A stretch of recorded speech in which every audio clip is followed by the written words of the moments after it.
Tapta Kanchana Gaurangi Radhe Vrindavaneshwari Vrishabhanu Sute Deve Pranamami Hari Priye Sri Krishna Chaitanya Prabhu Nithananda Sri Advaita Gadadhar Sri Vasadi Gaur Bhakta Vrinda Hare Krishna Krishna Krishna Hare Hare Hare Rama Rama Rama Hare Hare.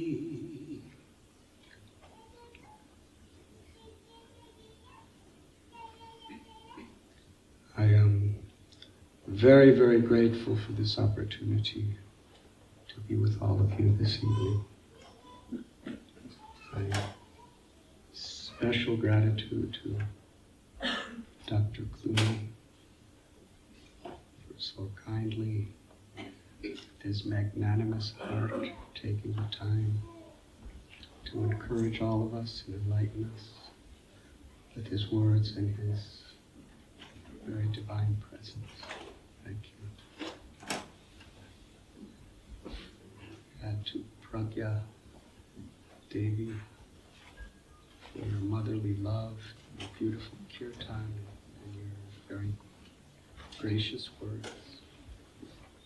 And to Vinaya,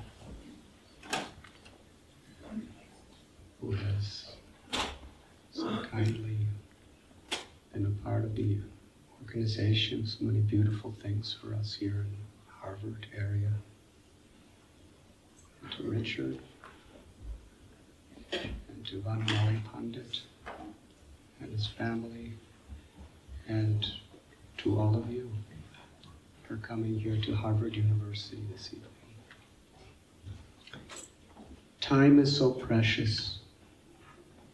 How we choose to utilize each and every moment that we have is what will determine our life, our future, and how we can affect the world.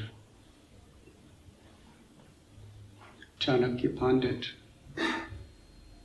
one great Indian moralist from long ago, he explained that time is so precious that if you lose a moment, you cannot recover that for all the wealth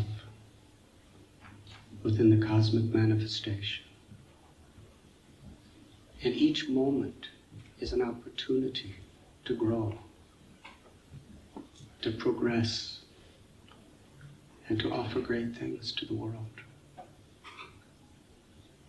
Years ago, I was in the ghettos of Calcutta, and I met with Mother Teresa. During that time with her, I especially remember particular words she spoke that deeply affected my life. She said, the greatest problem in this world is hunger. Not hunger of the stomach, hunger of the heart. Food could fill the stomach, but only love could touch the heart. And she explained how she traveled around the world, so many places. New York, Boston, Los Angeles, London, Sydney, Paris, Bombay. And she told me that what she found was the rich, the poor, people of all classes, of all religions, of all races, Their hearts were starving. And she said to me something very interesting. Sometimes when the poorest people in the ghettos of Calcutta die in her arms, she sees a light in their eyes. She said, even some of the most wealthy, powerful people in the Western world, I do not see that light in their eyes.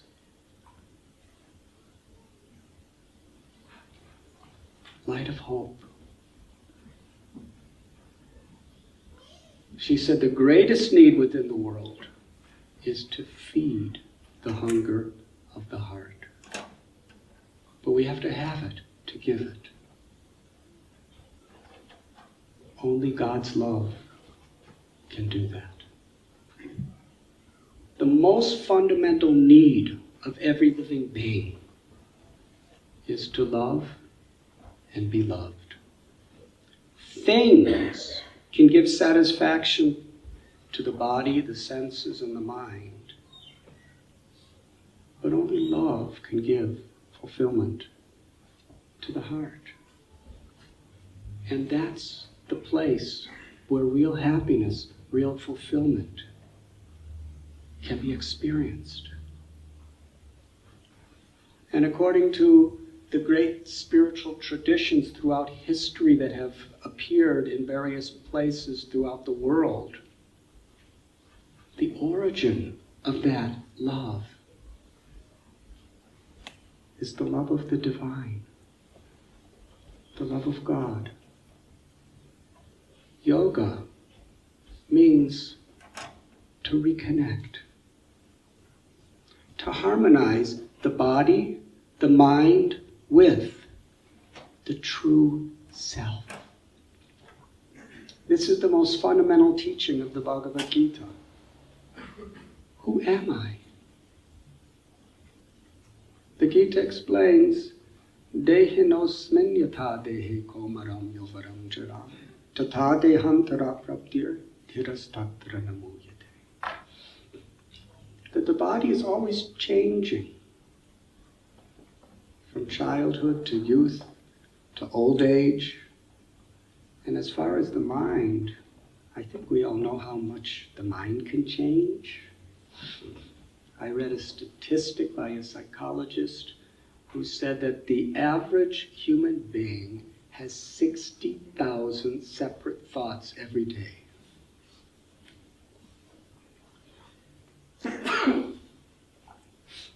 One of those changes just came to me.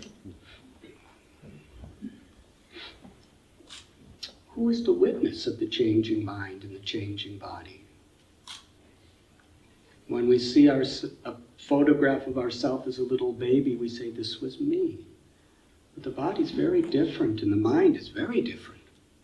What were we thinking about then? We were crying for the milk of our mother. When was the last time you cried for the milk of your mother? The mind is very different. The body is very different, but who is that constant witness? The Gita explains it as the Atma, the living force, the spiritual essence that gives us life, that sees through the eyes, tastes through the tongue, hears through the ears, thinks through the brain, and loves through the heart. And from the Gita's perspective, there's an explanation of the nature of that Atma.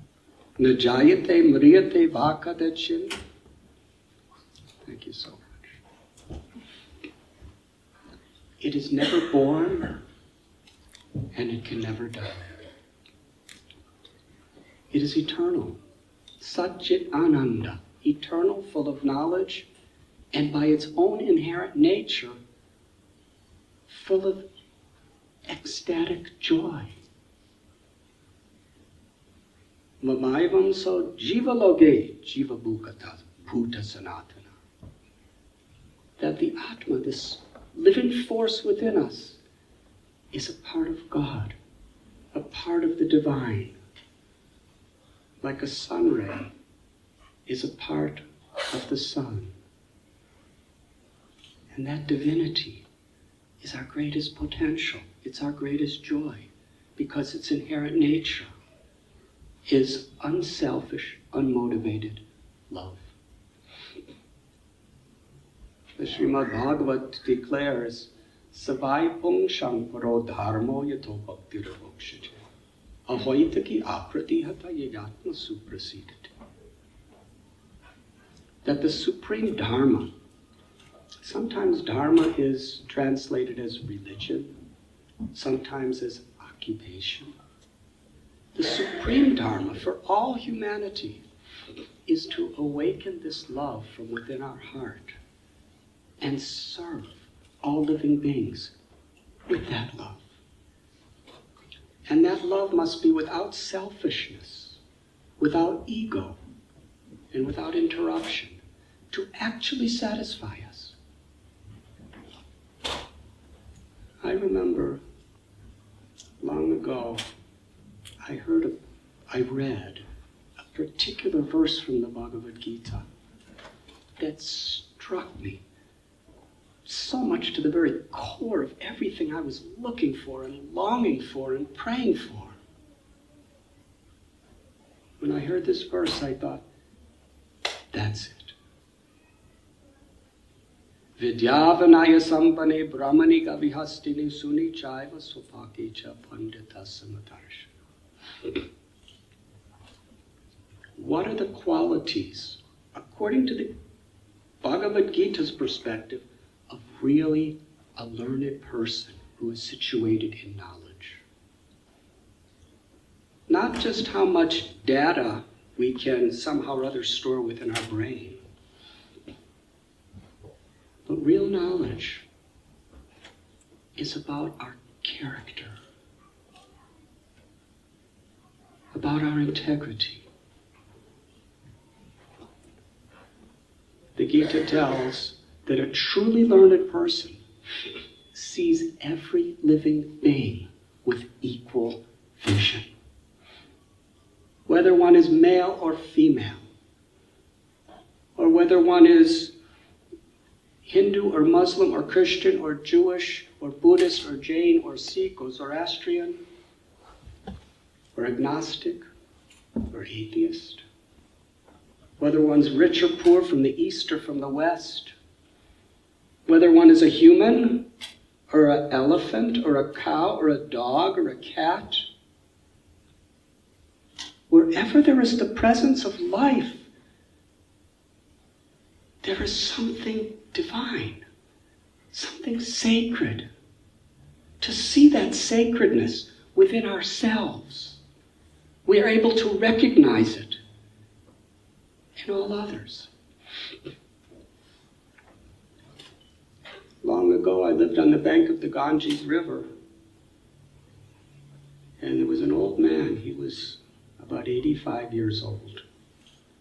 His name was Narayan Prasad. And at the time, I had just come out of my teens. I was just 20. And he was a devotee of Lord Rama, a Hindu. Very, very religious. Very learned also. And I would spend many hours with him every day. And each day at 11 o'clock in the morning, he took me to a place called the Magadha X-ray Clinic. And there, for at least an hour, we had a discussion with a man named Muhammad, who followed the Islamic faith. It was very interesting, because Muhammad would share his realizations of the Holy Quran. And Narayan Prasad would share his realizations and experiences of the Ramayana and the Bhagavad Gita. And little me, I would share my experiences of all the clutter of stuff that I had accumulated from the Bible, the Old Testament, the New Testament, and whatever else I was reading. But the incredible thing about this exchange, it wasn't about tolerating our differences, somehow or other not fighting about them. In my young, impressionable mind, I saw something between these two very saintly people in my eyes. They deeply appreciated each other's views. They felt that they were being enriched by each other's views. And one day when I was sitting alone with the Hindu, Narayan Prasad, on the bank of the river, I asked him a question. I said, in a country like India, where there is so much conflict between Hindus and Muslims, there's so much violence and communalism, how is it that the two of you could be best of friends? I'll never forget his reply.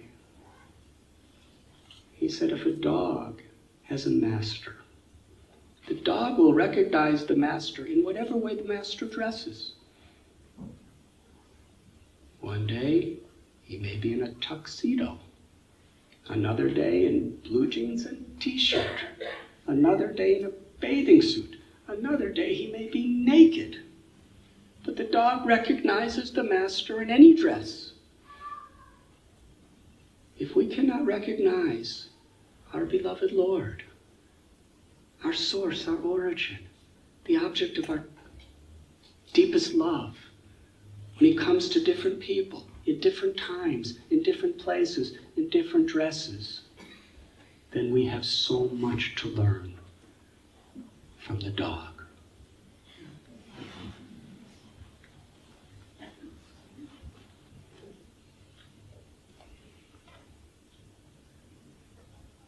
Professor Clooney was speaking about this book, The Journey Home.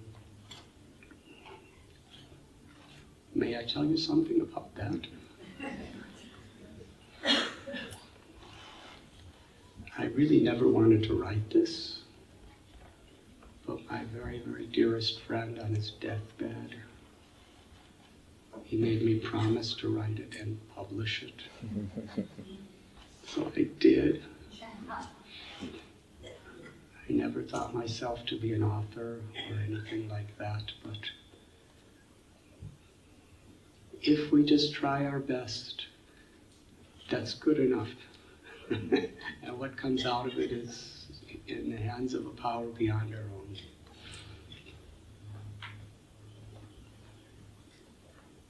As Dr. Clooney said, we were both from the same era, and Pragya Devi also. I was born in 1950, and at 4 years old, my family moved from Chicago to a little suburb named Highland Park in northern Illinois. And it was a very peaceful place, playing in the empty lots, baseball, football, watching television, going to school. But then something happened. I became a teenager in the 1960s. And suddenly, things didn't make sense the way they used to. I was working a job because my father was having financial struggles when I was 15. And except for a couple of my close friends, everyone else that worked with us were African Americans, who were the age of my father. They would come down from the south side of Chicago every day to work. And I loved them, and they loved me. We were really close, but I couldn't understand why. They have no alternative than to live and die in poverty with racial discrimination with no real chance of prosperity or acceptance within society. In a country that promises freedom to everyone, why is the social position of people of America so different from our laws? At the same time, the Vietnam War was raging. And I wasn't such a good student. I knew when I turned 18, I may be drafted and sent to a war.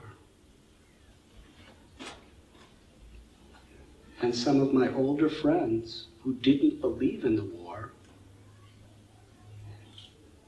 they had the choice of either being sent to jail or sent to fight and kill or be killed for something they don't believe.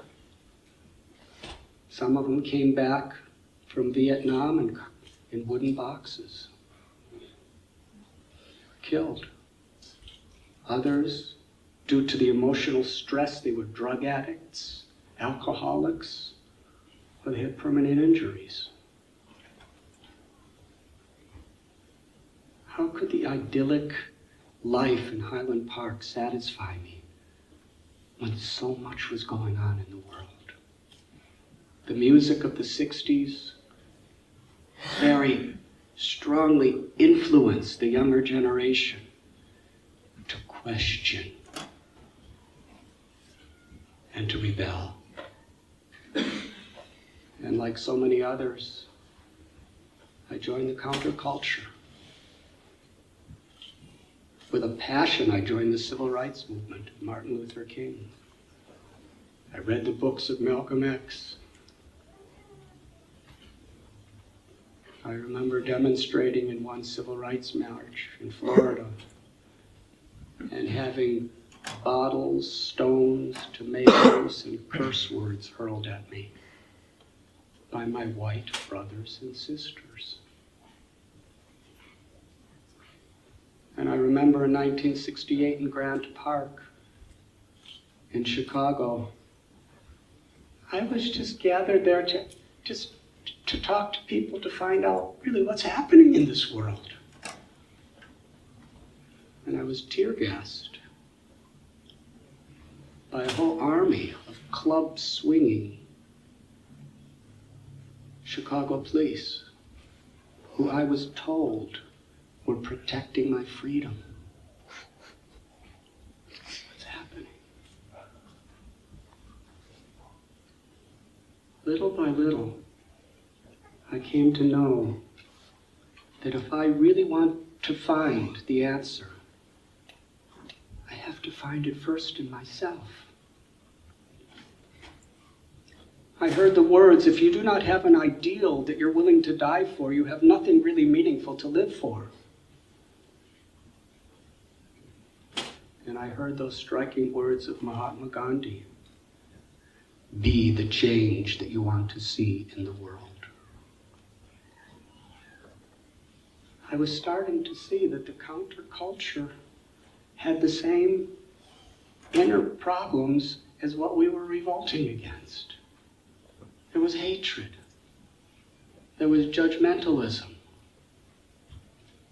So more and more, I started searching for spirituality. I was going to churches and reading the Bible, going to synagogues, reading the Torah, the Kabbalah. I started studying those books of Eastern wisdom. And from those very early teenage years, I remember having the conclusion in my own mind that there must be something common in the essence of all of these.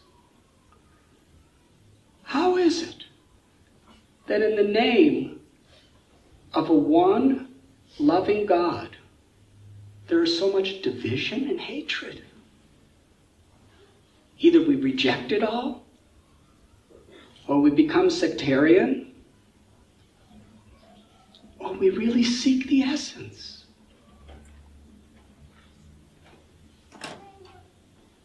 I remember reading the words of Jesus, where he told to some leaders, religious leaders, that you understand the letter of the law, but you do not understand the spirit and the power behind it. I needed to find that. It was about that time that my best lifelong friend Gary called me to someone's house in Cherry Hill, New Jersey. And Gary said, I'm going on a summer trip to Europe. You must come. I said, I have no money. I have a job for the summer. I can't. Gary said, I have no money either. But Frank, our friend, is willing to pay for both of us. So let's go. I said, I'll go. It sounded really nice. It sounded like some divine arrangement. So we took an airplane to Iceland, and because there was no volcano at the time, we got a connecting flight to Luxembourg. And then we discovered what kind of trip Frank was going to take us on. The first night, we were all three crammed in a tiny little tent in a campground. And the next morning, Frank was robbed and said, we have to go back. We can't survive with nothing. And he left. And Gary and I just looked at each other and went, it doesn't make any difference to us. So we hitchhiked.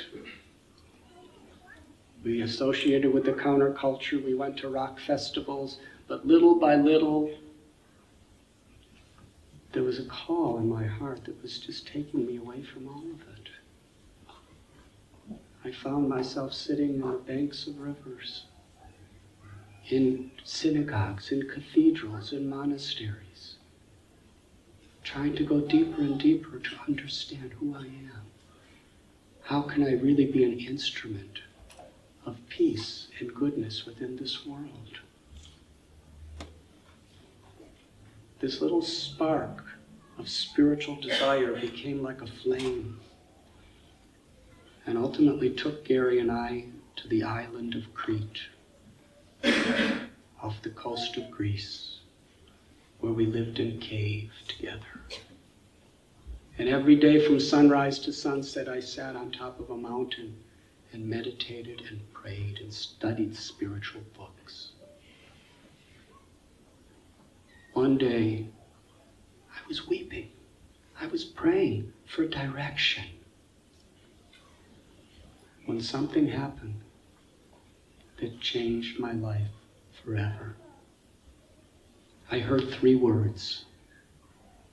And I understood if I follow what these 3 words are saying, I could never turn back. Go to India. I had never met an Indian. I had never had Indian food. I didn't know where India was. I didn't have a map, and I couldn't even afford one. I had nothing. I climbed down that mountain back to the cave, and Gary was sitting there in meditation with a little candle burning beside him. I said, Gary, something incredible happened to me. Gary said, something amazing happened to me. I said, what? He said, at sunset, I heard a voice. I said, what did he say? He said, you won't believe me. I might, I really might. He said, I don't think you're going to believe me. I said, just tell me. He said, I heard a voice tell me, go to Israel.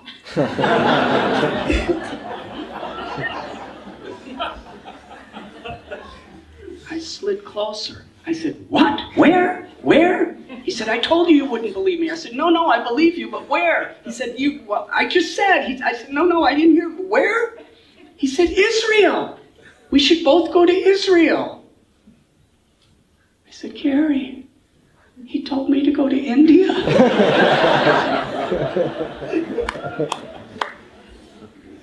Gary said, India? There was complete silence for about 20 minutes. I remember looking out at the stars in the darkened sky, glistening over the Mediterranean Sea, and silently whispering into the sky, I am willing. Then I turned to Gary and said, at sunrise, I'm leaving for India. He said, there is no way I'm going to hitchhike across the Middle East. This is insane. It's dangerous. Come to Israel with me, we'll work on a kibbutz, we'll make money, then we'll get a bus to India. I said, Gary, I believe this was the call of God. I have to go at sunrise. He said, you're going to leave me all alone on this island? I didn't reply. He understood my heart. And the next morning I began my journey. My first hitchhiking ride was on a fishing boat from the island to Athens. And I remember looking at the choppy sea, wondering where destiny was going to lead me. We hitchhiked through Turkey and Iran, Afghanistan and Pakistan. I remember when I was in Iran, I remembered that I was supposed to go back to college 2 months ago. And my parents were waiting for me. I told them I was just going on a summer vacation, and they worried a lot. They were so protective. For those of you who are parents, you may sympathize. I was supposed to be back in the end of August. 2 months, 3 months. Now, it's the end of October. They heard nothing from me. Then they got a letter telling that Gary's no longer with me. I've seen life through the eyes of a Western man for 19 years. Now I want to see through the window of the vision of people of the East. What education could be better than this? Personal experience. I thought they'd be so proud of me. I said, I'm hitchhiking to India. I knew I was breaking their hearts. And then I ended the letter with words that I'm sure fell on totally deaf ears. Please do not worry.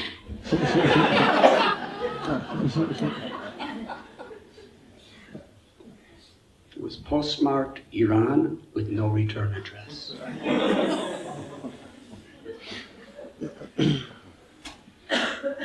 I remember when I was in a place called Kandahar, Afghanistan. I was sitting in a little tea stall. Interestingly, myself and almost every world traveler in that counterculture of world travelers who had no money in those days, we all really loved the people of Afghanistan. They were so hospitable and so kind, although so poor materially. I was sitting in a little shack that was a tea shop. There was no chairs. Everyone was squatted down with a little glass of tea. Maybe 5 of us, 6 of us. And then this boy came in. He was about 16 years old. He was in total poverty. He was wearing filthy rags on his body, very much torn up. He was extremely skinny and looked really malnutritioned. But the worst part is he was blind. His eyes were swollen, disfigured, and had nothing covering them. I never saw anything like that. My heart quaked. And he had a little tree branch that he was holding, and there was a tin can nailed to one end, and then a string, a wire, not a wire that was stretched across and nailed to the other end. And he played it as a musical instrument. It wasn't very acoustically professional. It was just like bum, bum, bum. And as he played, he sang these hymns that were just pouring from the core of his heart. And as I was looking at him, I saw his face literally was illuminated with joy. There was a smile with his rotten teeth inside. That was perhaps the most blissful smile I ever saw. We all sat there mesmerized for about 45 minutes as he sang and he sang and he sang. And I remember thinking at that time, he looks like the happiest person I've ever met in my life. And yet he's in total poverty, he's in disease, he's illiterate. Everything that I have been taught my whole life will make you happy, he has none of it, and he's happier than all the people who have it. This was a culture shock to me. What really is meaningful and fulfilling life? Is it about things? Or is it about an inner experience? That was a great lesson. It took me 6 months hitchhiking from London to the border of India. And when I got to the border, they wouldn't let me in because I had no money. That was really a struggle. But you have to read the book if you want to know how I got in.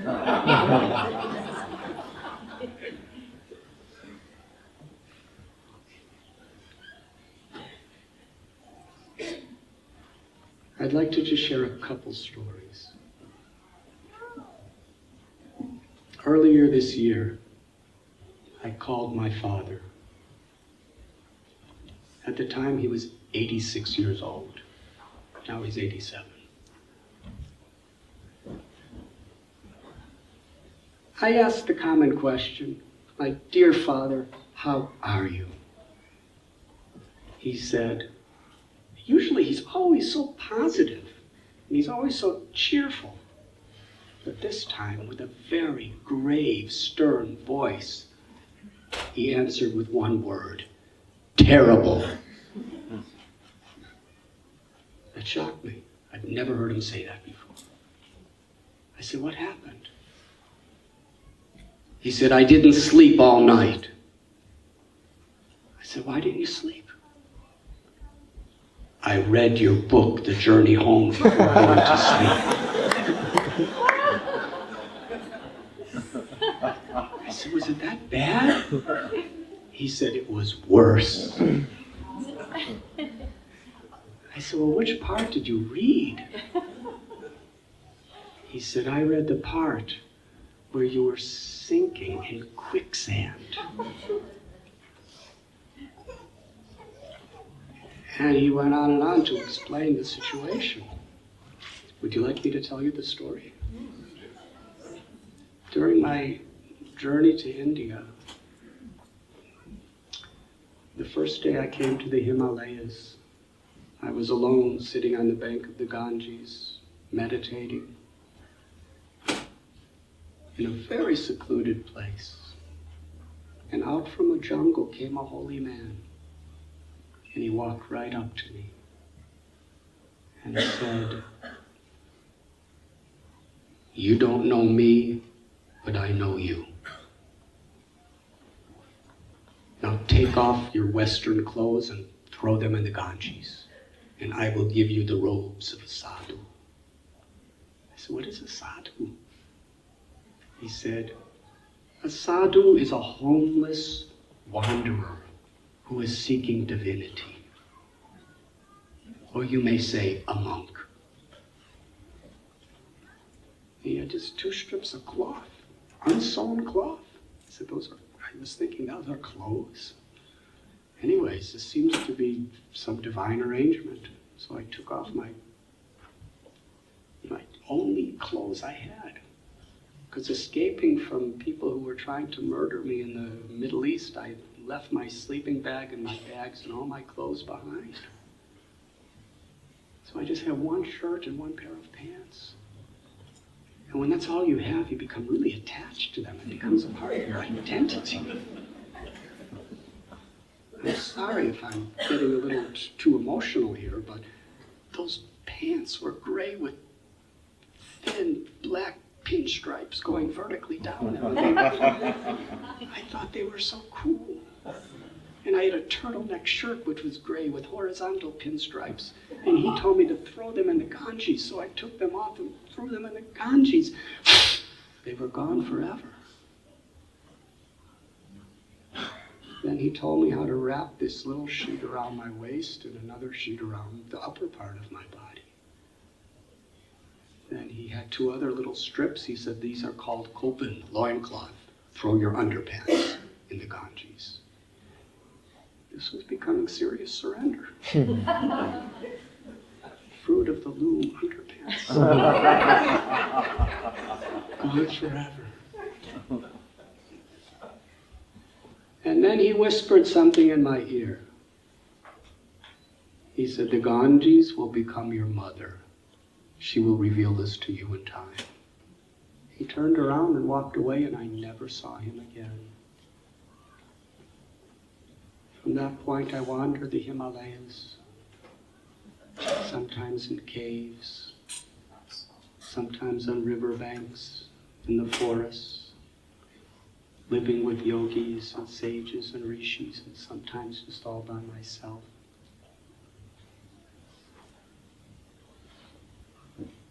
And at one point,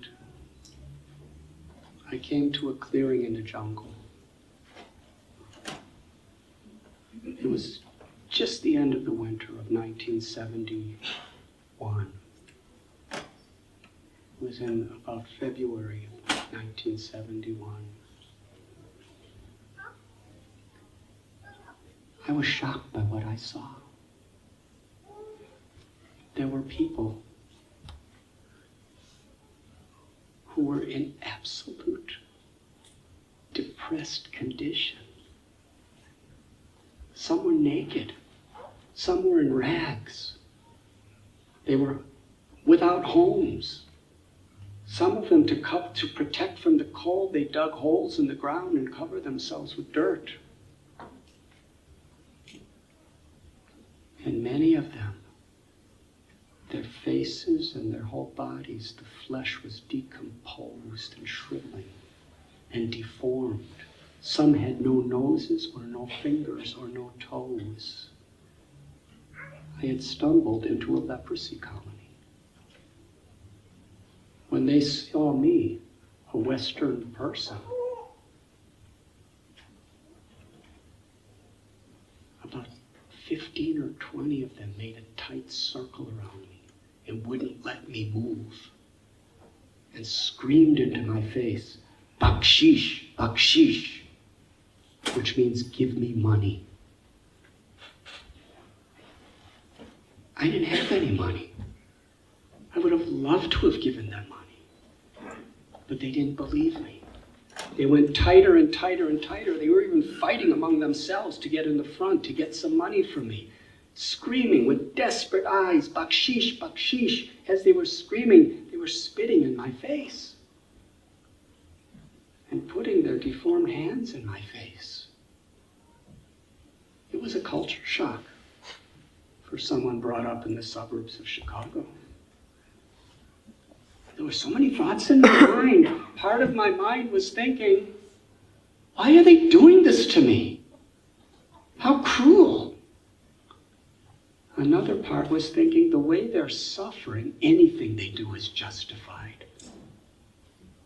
And another part was thinking, I don't know much about leprosy, but I heard it's contagious, and they're spitting in my face, and they're putting their bloody hands in my face, and I might get leprosy. So it was quite a traumatic experience. They had me like a prisoner there for about 20 minutes, and finally, they patted me down. kind of like what people are revolting against in the airports these days.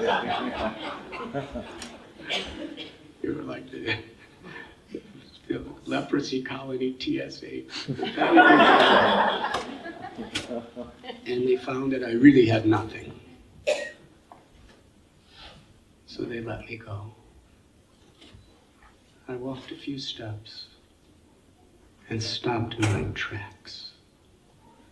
To my left side, I saw a very old leper woman.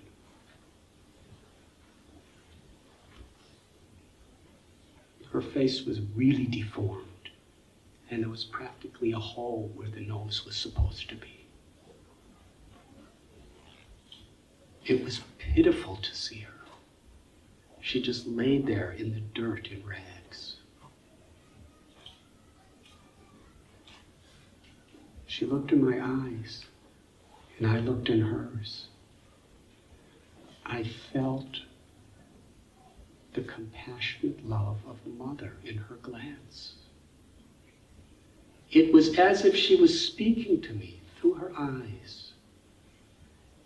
How she felt so much sympathy for what I just went through, the anxiety that her people caused to me. And then I saw in her eyes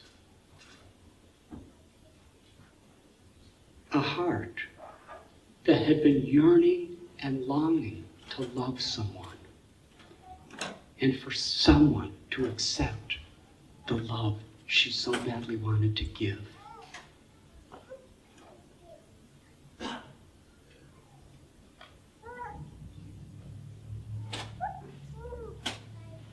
She then offered her pranams, her greetings to me, and then with one hand she put it out to bless me. The motherly affection I felt in her eyes affected me so much that I ran over to her, fell on my knees, and put my head under her hand to receive her blessing. And that old leper woman repeated again and again in the Hindi language the words, "May God bless you, my child. May God bless you. May God bless you." I looked up at her. She had no teeth in her mouth, but she was smiling. And through those deformed, sunken eyes, I saw tears streaming. Her face was lit up with the joy of giving what every mother wants and needs to give, a blessing to a child, what she perhaps never had the chance to do for decades. She was in a type of ecstasy, blessing me. And I remember very clearly, as if it was this morning, looking at her face, I was thinking, she is the most beautiful person I've ever seen. What really is beauty? After some time, I left her and went higher into the mountains and sat on the banks of a river and looked at the surface of the river. And I was thinking, what do I see of the river? It's just what's on the surface, but deeper down, there's so much more. What do we see in people? Why are people the way they are? If we really go deep, then instead of feeling hate or anger toward people, we'll probably feel compassion. This leper woman was ugly and diseased, but all she wanted to do is love someone and receive someone's love.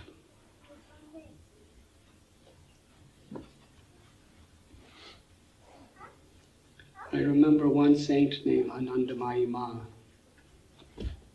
She told me, that love is everlasting forgiveness. God sends suffering so that we will turn to Him and end all suffering. We should see every situation as a positive opportunity to grow. So I'm going to fast forward to this section of the book my father was reading. What happened is, I came down from the Himalayas and I came to a place called Prayag, which is where, Professor Clooney, thank you so much for your kind comments. There,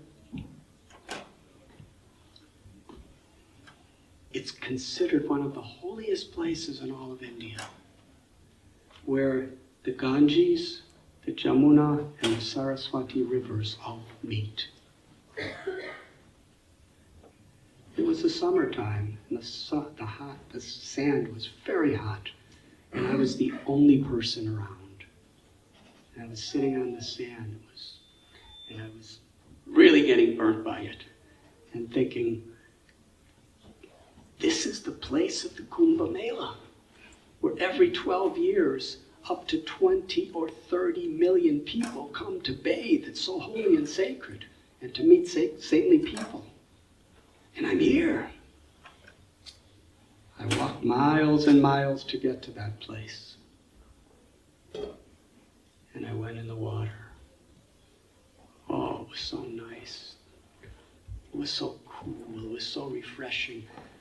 The river Ganges was forcefully flowing in one direction, and the river Jamuna was flowing very, very gently into the Ganges. And I said some prayers, and I was thinking, it's so cool, and it's so nice in this water, and it's so hot out there, and this is such a holy place, and I may never be back here for the rest of my life. I'm going to stay in this water as long as I can. And then I got an enthusiasm to swim all the way across. Now, the easiest way to swim across is just to swim with the current of the Ganges, because she was going really fast. So it was over 100 yards I swam across. I was carried by the Ganges to this riverbank that was absolutely secluded. There was nothing and no one anywhere around. And I was thinking, what a blessing to be in such a quiet place to meditate. So I got out of the Ganges and I stepped into the sand and found myself getting sucked down. I was really disoriented. I pulled my foot out, and as soon as I put it back on, my other foot started sinking down. I was going deeper and deeper until I was almost to my knees. I was being devoured by Mother Earth. I realized I was in quicksand. And as I was struggling to get out, frantically struggling, but as I struggled, I kept going down and down. And I realized I couldn't get out. The more I struggled, the deeper I was going.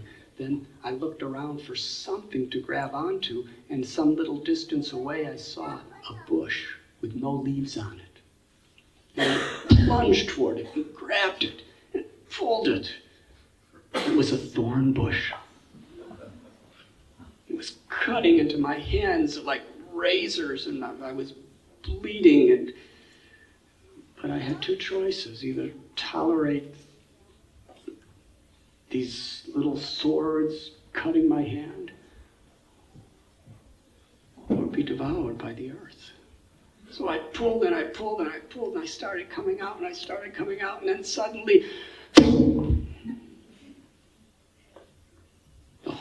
the whole thorn bush with its rotten roots sprung right out of the sand into my hand. I threw it down. I had nothing. I was squirming. I was alone. And it probably was about 110 degrees sun.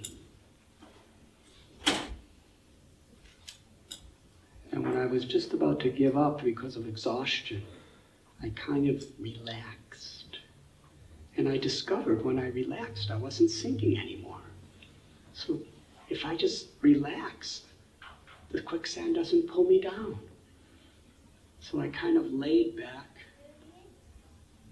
and didn't move, and I floated. And little by little by little, I lifted each leg to get out.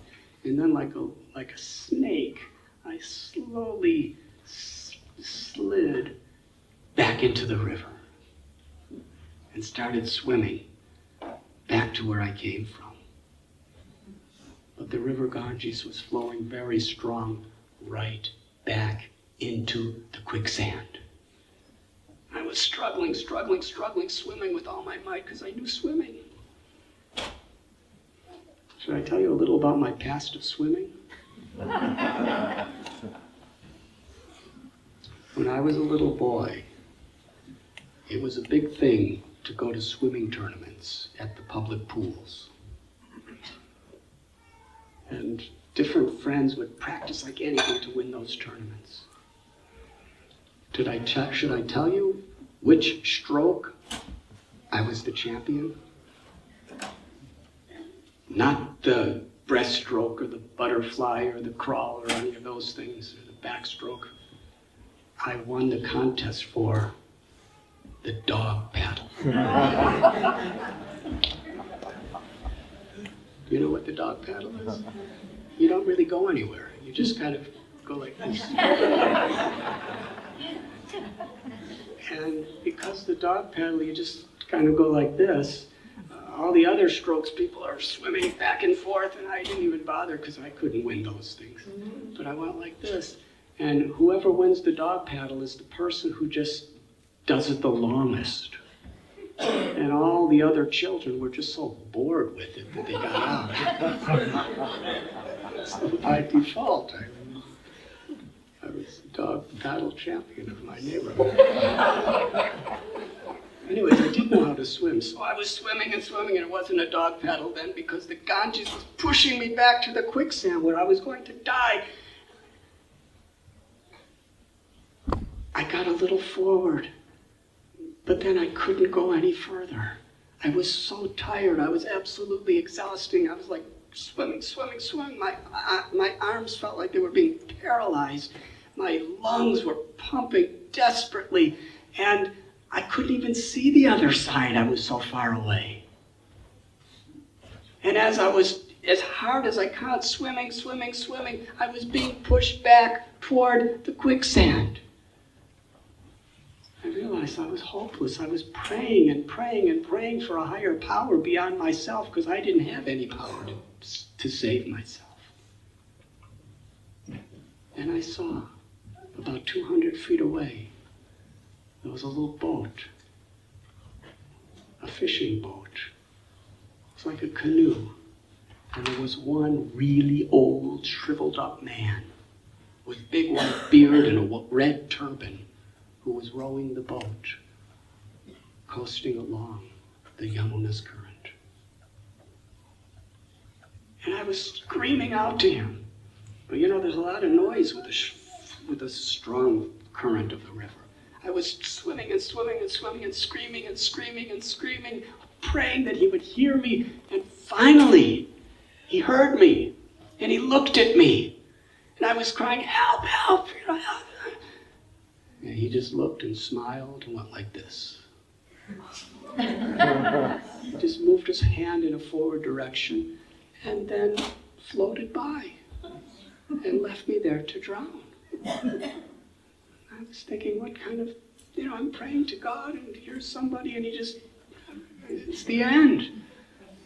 I had no more strength. I started going underwater, swallowing water. And I felt I had two choices. Either die in the holy river Ganges or die in the quicksand. I decided the Ganges is better.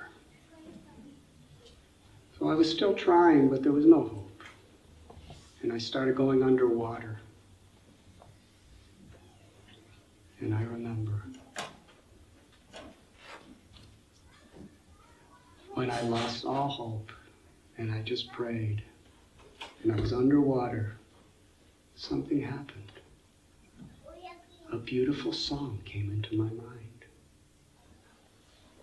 It was the Hare Krishna mantra. When I first was living on the bank of the Ganges, I first heard this mantra in the current of the Ganges. This beautiful song, and it became very much a part of my heart. I heard it again. And I started chanting in my mind, repeating this mantra. Hare Krishna, Krishna Krishna, Hare Hare, Hare Rama, Rama Rama, Hare Hare. And in that mantra I felt such peace, such a fearlessness, such a calmness, that it was just such a blessed way to die. I felt, instead of fear, I felt gratitude.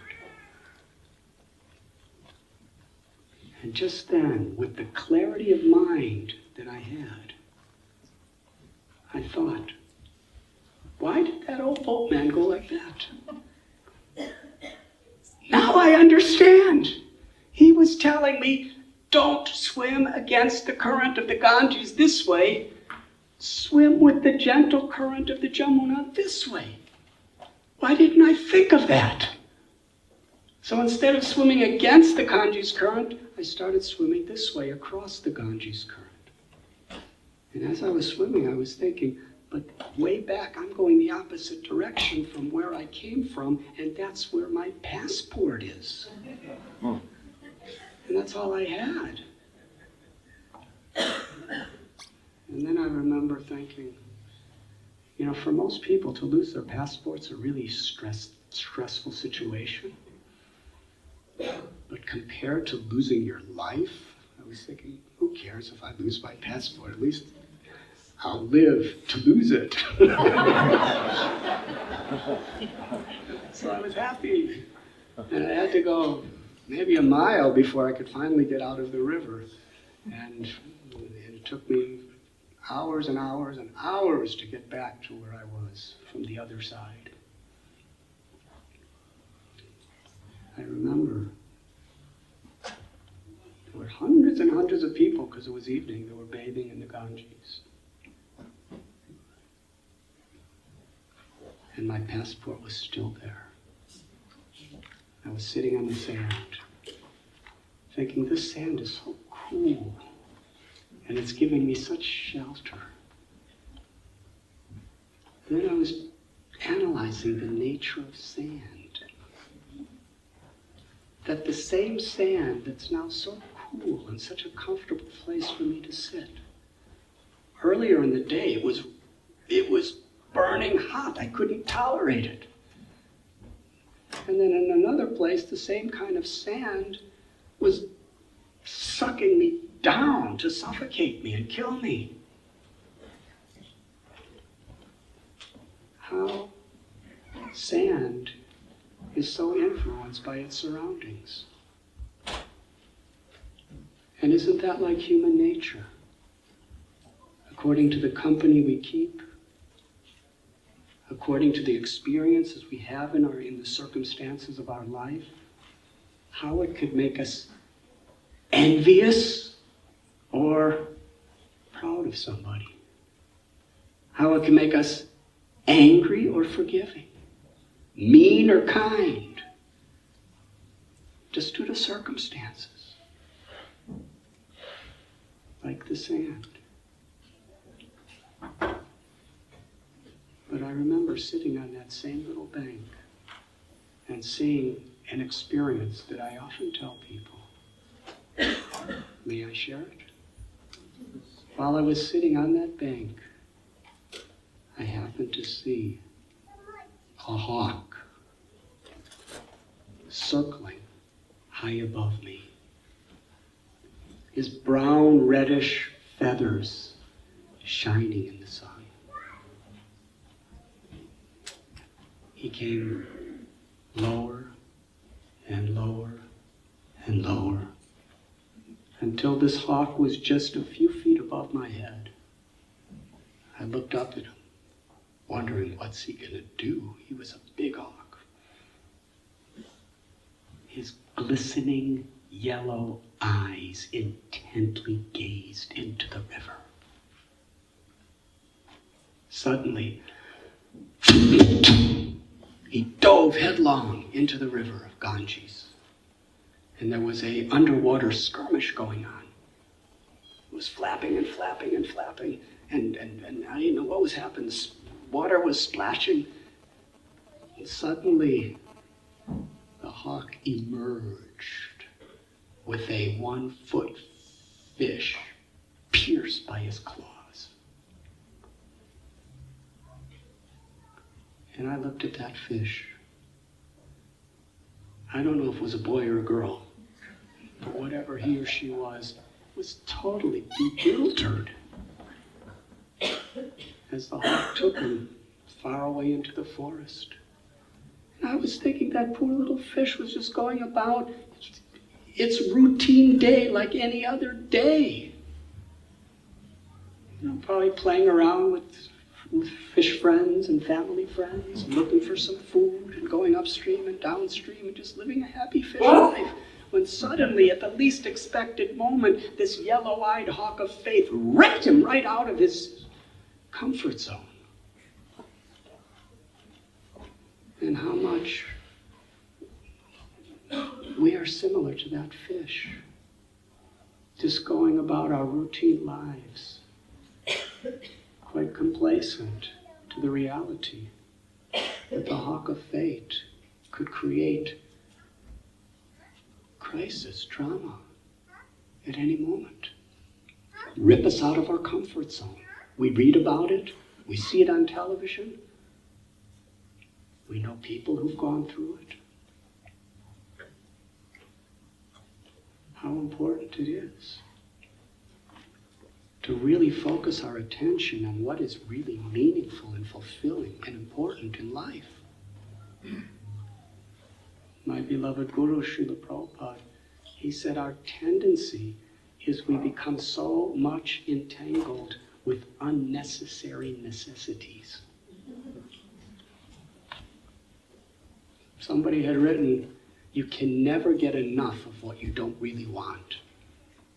What do we really want? Do we really focus on that? And then I was thinking that if that hawk, if that fish swam deeper in the river, the hawk could not reach it. And similarly, if we go deeper into our own inner selves, if we go deeper into the real meaning and purpose of life, which is within us, then whatever may happen in this world, we can deal with it with a clear mind, but we're not affected. Why are we not affected? The Bhagavad Gita tells, Vishayada nivartante niraharasya dehina rasa varajam rasofyasya param drisva nivartate. Because within the heart, within the soul, is deep fulfillment, spiritual fulfillment. When we connect to that, then we could deal with all of the inevitable dualities of this world with a sober mind. We can actually find love and be instruments of compassion in our lives, and not be affected so much by the inevitable changes that come around us. And that is what yoga means. To actually reconnect with our own essence. And the word religion comes from the Latin word religio, which means to bind us back to our own true essence. In the Bible it is said, what is the use if you gain the whole world if you lose your eternal soul? To be in this world, but not of this world. Real happiness is not about what we can grab from outside, thinking we need more and more and more and more. Because we can never get enough of what we don't really want. Real happiness is finding the joy of our own connection to the divinity within our own hearts and sharing that by giving it out. Yes, if we swim deeper, we can find true fulfillment and be an instrument of that fulfillment.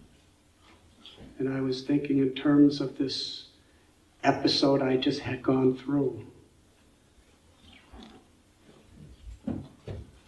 I didn't plan to get caught in quicksand. I didn't plan to drown in a river. But it all just happened.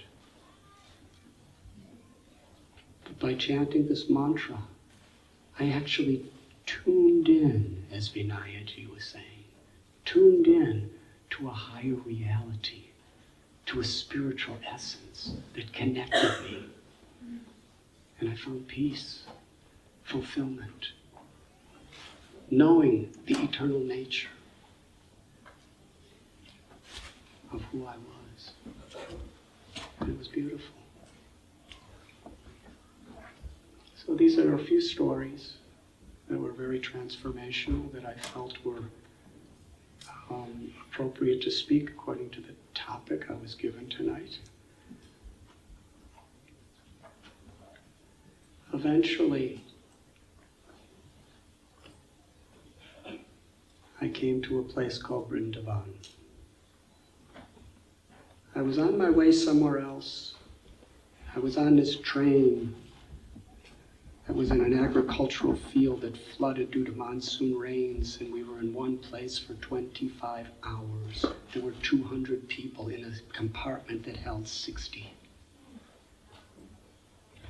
And when we finally started to move, I got out of the train at a station just to drink some water and breathe some air and to move. And then the train left and I couldn't get back on. It was too crowded. So I asked people, where am I? And they said, this is Mathura, the birthplace of Krishna. And today is Janmashtami, Krishna's birthday. So I decided I'll stay here for a couple days and go on to my destination. But then I got typhoid fever the day I was supposed to leave. So I was stuck in this place. And the beauty of the people and the environment so much charmed my heart. It's the place of pilgrimage, especially for those who practice bhakti yoga. The yoga that specifically aims at opening the love of the heart and being an instrument of that love in our life. The love of God and love for every living being.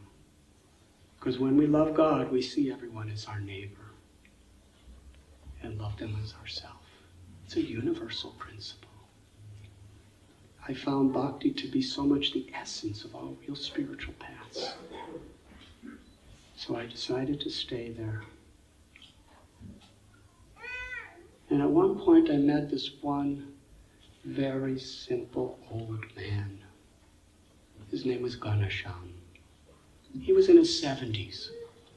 I was then about 20, going on 21. He found these deities of Krishna.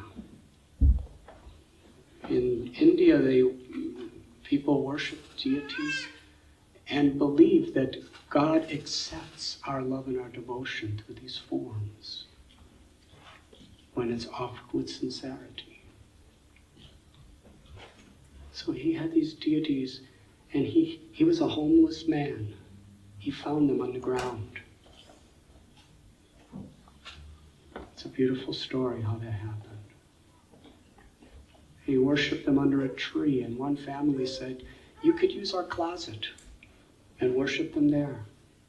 So he slept in the family's home hallway outside the closet and did his devotion in the closet for 50 years by the time I went to see him. His humility and his sincerity so much charmed my heart. He was just such a simple man. He wasn't a scholar. He was just nice. So every day I would go to him. And one night I went. It was in the winter. And as I was leaving, he said, "Where do you sleep tonight?" I said, "I sleep on the bank of the river Yamuna every night." He said, no, it is too cold. You must sleep here tonight." I said, "I sleep there every night, Ganasham." He said, no, tonight you sleep here." I said, "It's not so cold." He said, "It's very, very cold. You sleep here." It was actually very cold that night. So I said, "All right." So he gave me this old, threadbare blanket. And he said, "You sleep with this blanket." On the floor, of course, because he slept on the floor. I said, "Where's your blanket?" He said, no need. I said, "This is your blanket. You only have one blanket. You're giving me your blanket. You use this blanket." He said, no need. I said, "You're an old man. I'm young. I'm not going to take your blanket away from you." He said, no need. I said, "Then I'm going back to the riverbank." And I started walking away. He said, "I will take the blanket."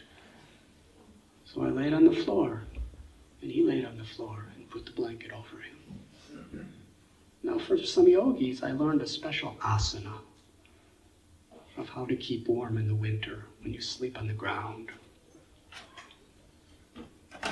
What you do is you curl up as tight as you possibly can. You just crunch your body into a little ball, and the energy of doing that produces a little bit of heat. And when you're desperate, a little is a lot. So I curled up real tight. It was really cold, and I fell asleep. A few minutes later, I woke up, and I looked over, and there was old Ganasham laying there without a blanket. And he was trembling, violently trembling, like a leaf in a windstorm. And I was feeling kind of warm. I was wondering what's happening. Then I looked on top of myself. As soon as I fall asleep, he put his blanket over me. So I took that blanket and very, very quietly went to put it back on a Ganasham. As soon as I touched him, he jumped up. No need. I said, "Ganasham, you're freezing." He said, no need. I am not cold. I am very happy. I said, "You take this blanket." He said, "No, you use this blanket." And I said, "Then I'm leaving." He said, "All right, I will take the blanket." And I went to sleep. And I woke up a few minutes later. And I was a little warm. And I looked over, and there was Ganasham with no blanket, and he put it back on me, and we did this all night.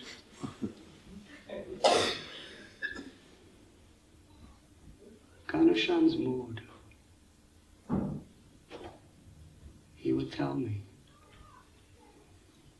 He said, to serve God means to serve every living being. To serve God means to serve those who God loves. And God loves everyone. And he told me that there's no greater pleasure that he experiences than undergoing difficulty to serve others in God's name. And he meant it. In this book, I tell several stories about Ganasham. And I learned something about humility.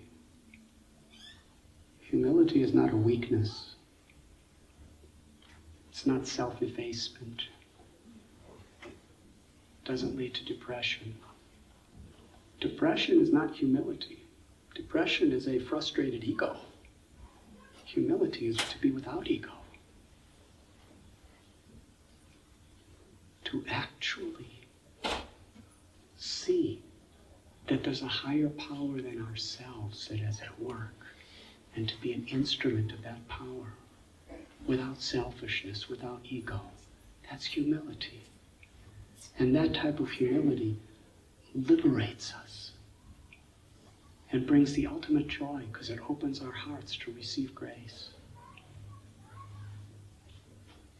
I found that in Ganesham. He was a simple man that simply loved God and loved everyone.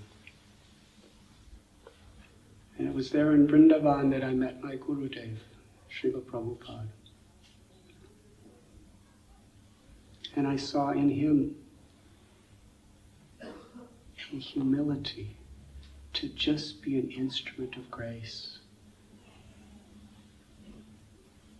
I read about him when I was there.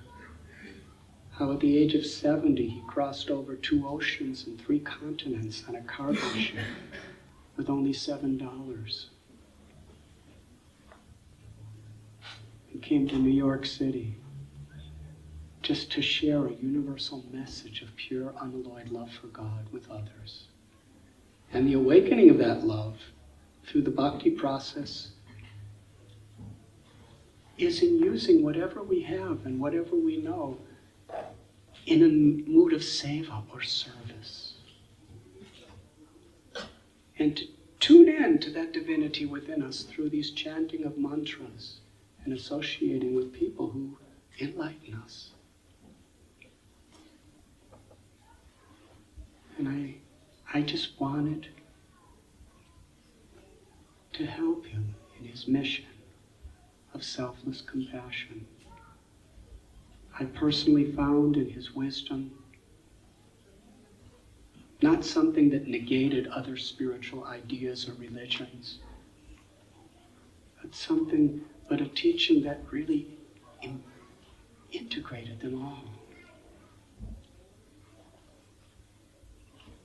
And dove deeply into the essence of unmotivated, uninterrupted loving service. And since that time, I've been trying to assist him in sharing this great wisdom with others.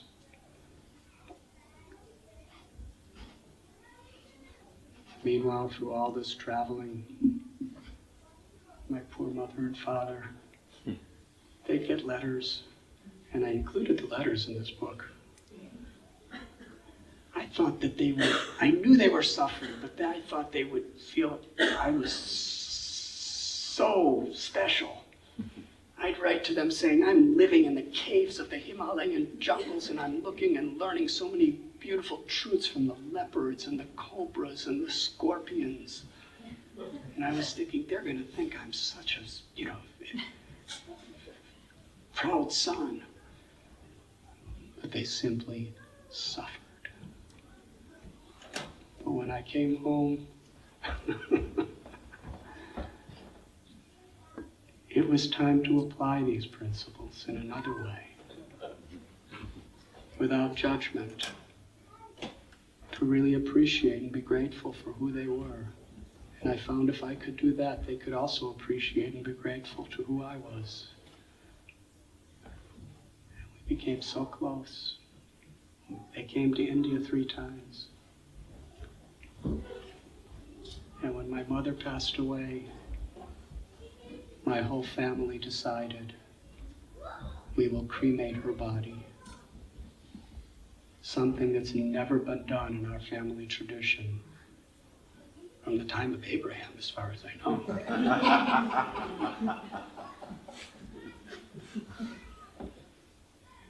And the reason they cremated her is to give me the ashes to bring to India, because they felt she was so proud of what her son was doing there.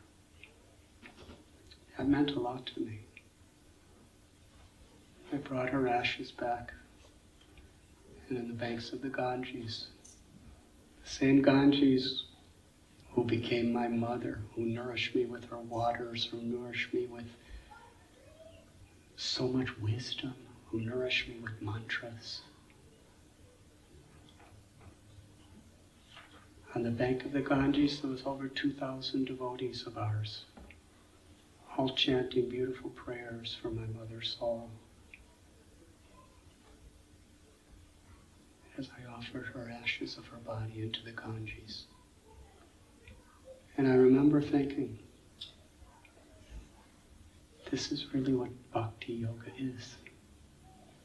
To harmonize our physical, our emotional, and our spiritual in one, as an offering to God. And here today, my material mother and my spiritual mother are becoming one. And I remember praying with tears in my eyes, praying to God, who we call Krishna, all attractive. My Lord, please carry my beloved mother's soul to the sea of your grace and bless her. Thank you very much.